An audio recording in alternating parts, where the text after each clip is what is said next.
Mes chers compatriotes, depuis la clôture des bureaux de vote, des informations concordantes émanant de nos équipes déployées, d'observateurs nationaux et internationaux et de nombreux électeurs confirment ce que nous savions déjà. Le peuple camerounais s'est massivement exprimé.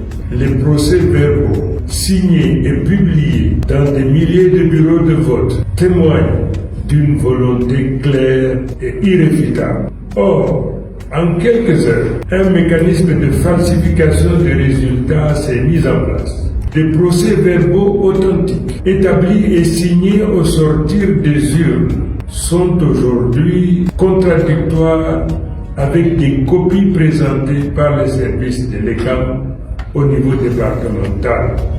Comment expliquer que des procès-verbaux remis aux représentants des partis et affichés au bureau de vote soient différents de ceux qui circulent ensuite dans les services administratifs? Cette situation est inacceptable et jette un trouble profond sur la légitimité du scrutin. Je m'adresse d'abord aux institutions républicaines chargées d'organiser et de garantir le vote. L'administration territoriale et l'ECAM, les présidents des tribunaux de grande instance siégeant dans les commissions, le Conseil constitutionnel.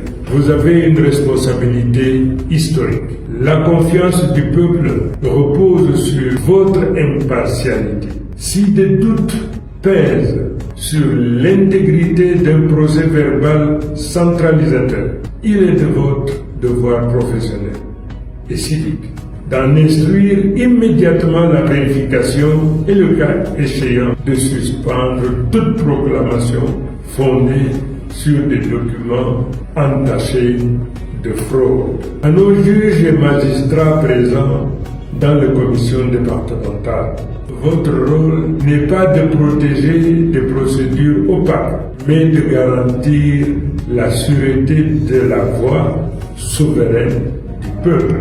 Si le procès verbal officiel d'un bureau diffère du document transmis par une autorité, la question légitime à poser est qui a falsifié et quelles pièces fiables permettent d'établir la vérité. Vous êtes tenu d'exiger la confrontation des pièces, l'audition des témoins et la mise en œuvre de toute mesure probative plutôt que de fermer les yeux derrière la formule commode.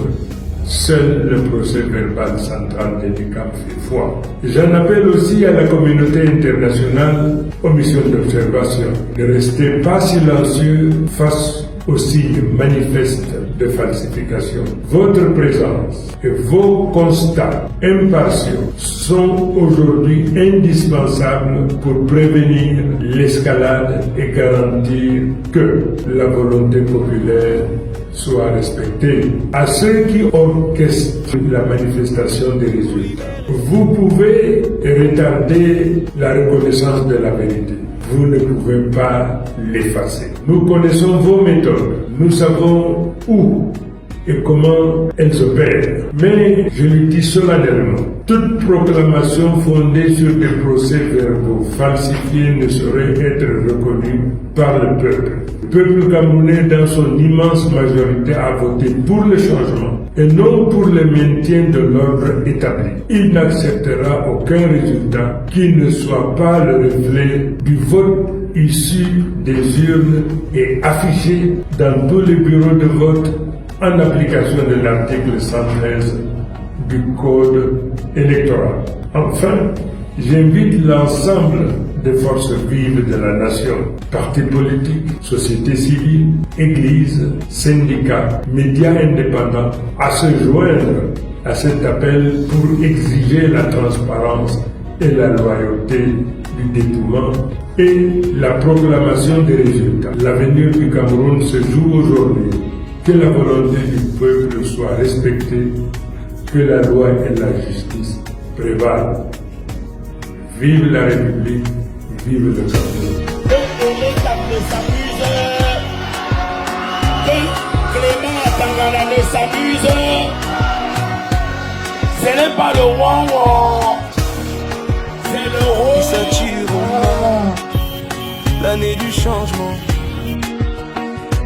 voit la lumière briller dans nos mains, il s'attire aux mains.